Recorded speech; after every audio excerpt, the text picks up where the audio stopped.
혹시 여러분의 인생에서 몰입이라는 상태를 경험해 본 적이 있을까요?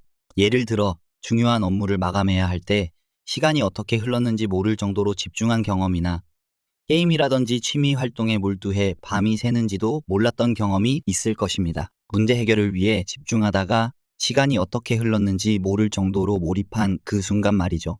저는 그 순간만큼은 어떤 잡념도 걱정도 없어지고 오롯이 내가 해야 될 일에만 충실했구나 라는 만족감을 느꼈습니다.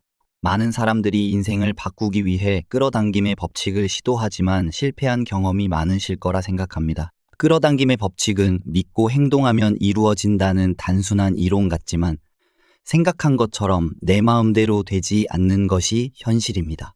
아마도 실천을 이어나가는 꾸준함이 부족하거나 우리의 현재가 너무 편안하기 때문일 겁니다. 오늘 이 영상에서는 여러분이 몰입을 통해 끌어당김을 실현할 수 있는 방법을 구체적으로 이야기해 보겠습니다. 몰입이란 우리의 두뇌가 최고의 능력을 발휘하는 상태를 의미합니다. 몰입은 특정 활동에 완전히 집중하며 다른 외부 요인들이 차단되는 상태로 시간의 흐름을 잊을 정도로 깊이 빠져드는 경험을 말합니다. 예를 들어 스포츠 선수들이 경기 중 최고의 성과를 내기 위해 모든 생각을 차단하고 경기에 집중하는 순간 그들은 시간과 공간을 잊고 오직 눈앞의 상황에만 몰두할 것입니다. 그것이 바로 몰입의 상태인 거죠. 또는 우리가 문제를 해결하기 위해서 또는 예술 작품이나 전문적인 작업을 하는 동안 시간을 잊고 몰두하는 그 순간이 바로 몰입의 상태입니다. 이 몰입 상태를 처음 연구한 사람은 스티븐 코틀러라는 사람인데요. 그는 몰입과 인간의 잠재력을 연구하는 과학 저널리스트이자 작가입니다. 스티븐 코틀러는 슈퍼맨의 부상, 불을 훔친 사람과 같은 저서를 통해 몰입의 개념을 대중들에게 널리 알렸으며 인간의 성과를 극대화할 수 있는 방법을 과학적 연구를 통해 탐구해 왔습니다. 그의 연구는 몰입이 어떻게 인간의 성과를 극대화할 수 있는지를 보여줍니다. 자신의 인생이 무너진 상황에서 몰입을 통해 다시 일어섰습니다. 그의 책 슈퍼맨의 부상에서 코틀러는 라임병으로 거의 움직일 수 없었던 자신이 서핑을 하며 몰입 상태에 들어가 점차 몸과 마음을 회복했던 이야기를 전합니다. 몰입은 우리의 뇌를 최적화하고 심지어 우리 몸의 회복력까지 높여줄 수 있다는 과학적인 근거가 있습니다. 하지만 몰입을 경험하려면 목표 설정이 필수적입니다. 토론토 대학의 심리학자들은 벌목군 200명을 대상으로 실험을 진행했습니다. 이들은 두 그룹으로 나뉘었으며 한 그룹에는 구체적인 목표량을 설정하도록 했고 다른 그룹에는 단순히 최선을 다하라는 지시를 내렸습니다. 그 결과 구체적인 목표를 설정한 그룹이 더 높은 성과를 보여 목표 설정의 중요성을 입증했습니다. 이 실험에서 목표를 설정한 그룹은 그렇지 않은 그룹에 비해 25% 더 높은 성과를 낼 수 있었습니다. 그러므로 몰입 상태에 들어가려면 명확한 목표를 세우고 그것을 구체적으로 나누는 것이 필요합니다. 이러한 몰입 경험은 일상에서도 자주 찾아볼 수 있습니다. 예를 들어 직장에서 중요한 프로젝트에 몰두하다가 시간 가는 줄 모르고 일했던 경험, 예술 작품을 만들며 밤을 새운 경험, 아이들과 놀아주며 시간이 순식간에 지나간 경험, 혹은 운동을 하며 한계를 넘는 성취감을 느꼈던 경험이 있을 것입니다. 또한 일상에서 단순히 책을 읽다가도 시간이 훌쩍 지나간 것을 깨닫는 순간처럼 몰입은 우리가 일상에서 자주 경험할 수 있는 상태입니다. 집에서 청소를 하다가 너무 집중한 나머지 계획했던 것보다 더 많은 부분을 청소하게 된 경험도 대표적인 예시입니다. 또한 요리할 때 새로운 레시피를 시도하며 집중한 나머지 시간이 훌쩍 지나간 경험도 있습니다. 이러한 순간들은 우리가 몰입의 힘을 일상에서 경험하는 대표적인 예시입니다. 몰입의 개념은 칙센트미하이의 플로우, 최적 경험의 심리학에서도 다루어집니다. 칙센트미하이는 헝가리 출신의 심리학자로 인간이 최고 성과를 달성할 수 있는 심리적 상태인 플로우를 연구해 왔습니다. 그는 몰입이 단순히 성과를 높이는 것뿐만 아니라 삶의 만족도를 크게 향상시킨다고 주장했습니다. 또한 몰입 상태에 들어가기 위해서는 명확한 목표와 즉각적인 피드백이 필요하다고 강조하였으며 이러한 몰입은 일상적인 활동뿐만 아니라 직업적 성과에서도 중요한 역할을 한다고 주장했습니다. 예를 들어 마라톤을 준비하는 과정에서 매일의 훈련 목표와 달성 결과를 기록하며 피드백을 받는 것이 중요한 것처럼 말이죠. 운동선수들이 경기 중 몰입을 경험하는 이유는 명확한 목표 승리와 즉각적인 경기 상황을 지속적으로 봤기 때문입니다. 이러한 조건이 우리의 삶에서도 적용될 수 있습니다. 목표는 세 가지로 나눌 수 있으며 평생 지속될 원대한 목표, 몇 년 안에 이루고자 하는 중간 목표, 그리고 매일 실천할 수 있는 짧은 목표를 세우는 것입니다.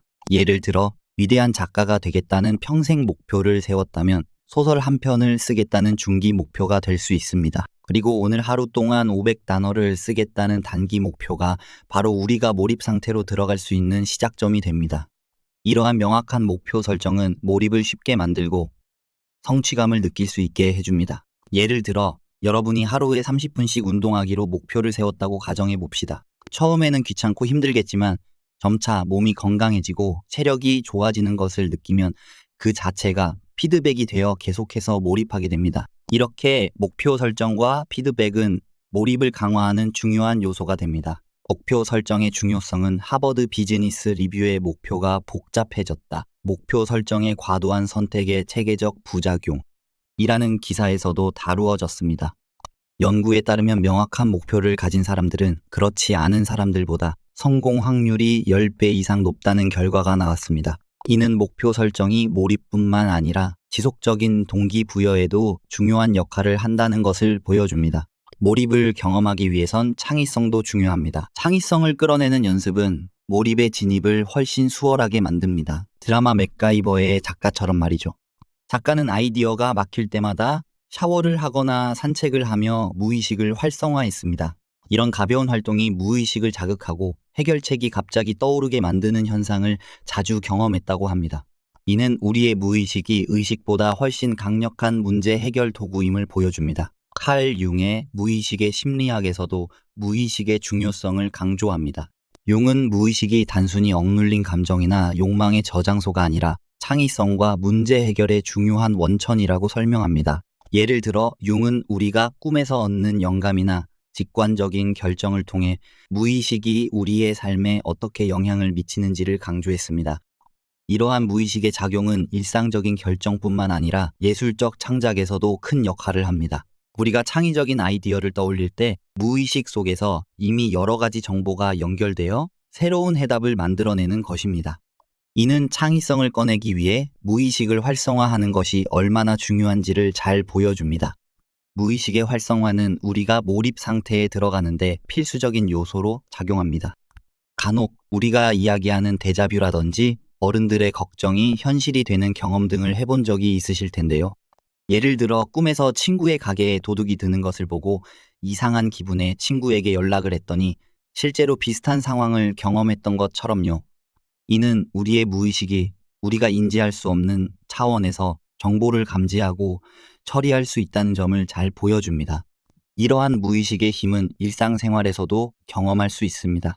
예를 들어 여러분이 어떤 문제를 계속 고민하다가 갑자기 샤워를 하거나 산책을 하던 중에 해결책이 떠오른 경험이 있을 것입니다. 이처럼 우리의 무의식은 우리가 의식적으로 생각하지 않을 때 더욱 활발히 작동하여 문제를 해결해 줍니다.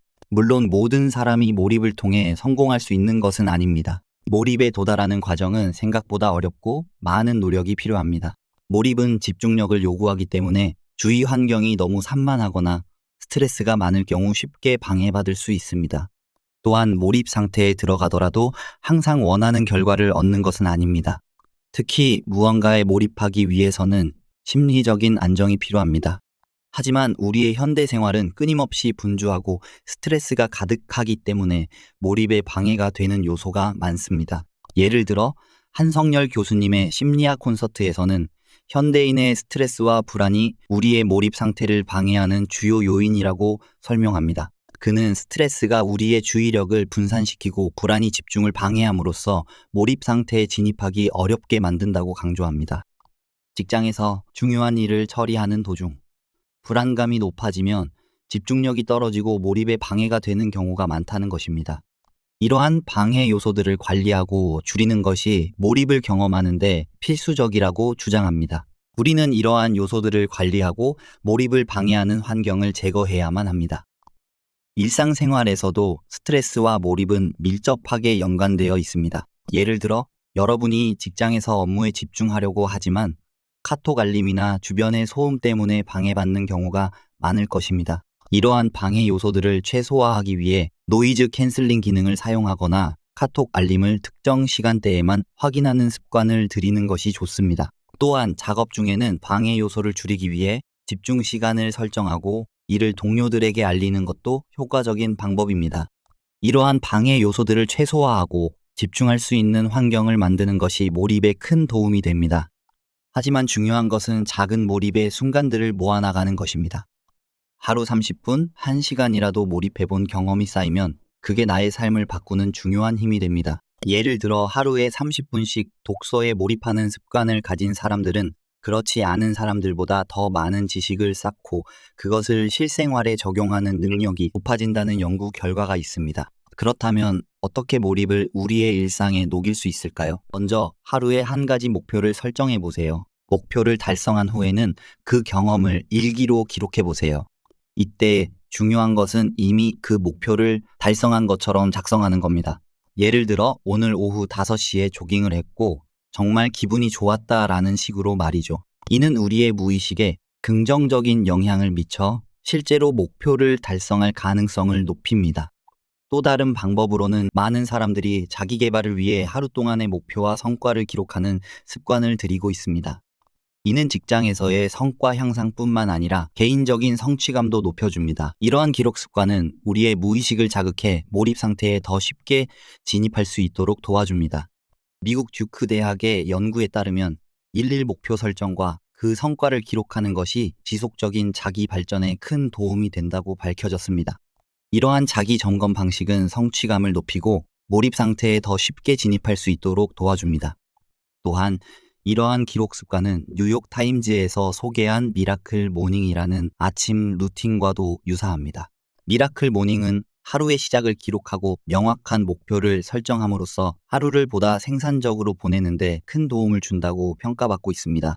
예를 들어 여러분이 아침에 일어나서 오늘의 목표를 적고 그 목표를 하루 동안 이루려고 노력한 뒤 저녁에 그 성과를 기록해 본다면 몰입 상태에 진입하는 데 큰 도움이 될 것입니다. 이는 하루의 작은 성취를 쌓아 나가며 점점 더 큰 성과로 이어질 수 있는 좋은 방법입니다.